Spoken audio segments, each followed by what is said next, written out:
പ്രേരിതമാണെന്ന് തോന്നുന്നുണ്ടോ? രാഷ്ട്രീയ പ്രേരിതമാണ്. ആ സമരത്തിൻ്റെ എല്ലാ പ്രശ്നം. ആ സമരം കൈകാര്യം ചെയ്തുകൊണ്ടിരിക്കുന്ന ഒരാളുണ്ട്. SUCI, ജമാഅത്ത് ഇസ്ലാമി, SDPI ഉൾപ്പെടെയുള്ളവർ അവരെയാണ് ഞങ്ങൾ ശക്തിയായി എതിർക്കുന്നത്. അല്ലാണ്ട് ആശാവർക്കർമാരോട് ഞങ്ങൾക്ക് എന്താ വിരോധമുള്ളത്? ഞങ്ങളെ വർക്കല്ലേ.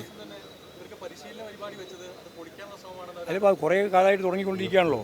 അപ്പോൾ ഇവരില്ലല്ലോ, ഇവർ ചെറിയ ശതമാനമല്ലേ ഉള്ളൂ. ബാക്കി ജോലി ചെയ്തുകൊണ്ടിരിക്കുന്നവർക്ക് പരിശീലനം കൊടുക്കേണ്ടി വരുമല്ലോ. എല്ലാ കൊല്ലവും പരിശീലനം നടത്തിക്കൊണ്ടിരിക്കുന്നുണ്ട്. ആ പരിശീലനം തുടരുന്നത് മാത്രമേ ഉള്ളൂ. ഇവർക്ക് വേണമെങ്കിൽ സമരം കഴിഞ്ഞാൽ ഇവർക്കും പരിശീലിപ്പിക്കാം, അത് കുഴപ്പമില്ല.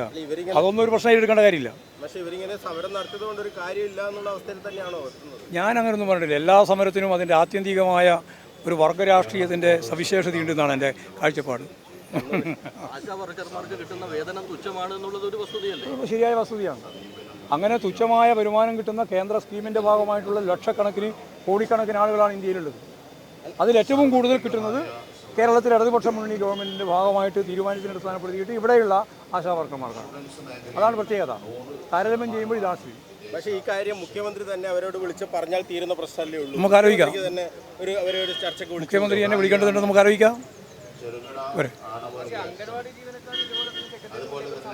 അവർ പണ്ടേ വരുന്നുണ്ട്, ഇപ്പോൾ വരുന്നുണ്ട്, ഇനിയും വരും. അത് നിങ്ങൾക്ക് എന്തിനാണ് ബേജാറാവുന്നത്? നിങ്ങൾ സമരം എന്ന് കേൾക്കുമ്പോൾ പണ്ടൊന്നും ഈ ബേജാറില്ലല്ലോ, ഇപ്പോഴെന്താ നിങ്ങൾക്ക് ഇത്രയും ബേജാറ്? അപ്പോൾ നിങ്ങൾക്ക് എന്തോ താല്പര്യമുണ്ട്? ആശാവർക്കർമാർ വരും, അംഗൻവാടിയും ഇതുപോലെ തന്നെയാണ്, കേന്ദ്ര സ്കീമാണ്. അതിനും വളരെ വളരെ തുച്ഛമായ വരുമാനമാണ്. ആ വരുമാനം കൊണ്ട് അവർക്ക് ജീവിക്കാൻ സാധിക്കില്ല. അവർ സ്വാഭാവിക സമരത്തിലേക്ക് വരും, പ്രക്ഷോഭത്തിലേക്ക് വരും. സംസ്ഥാനം എന്താണോ ചെയ്യേണ്ടത് ആ സംസ്ഥാനം ചെയ്യും, പക്ഷേ കേന്ദ്രമാണ് പ്രധാനമായിട്ടും ചെയ്യേണ്ടത്. അവർ ചെയ്യുന്നില്ല.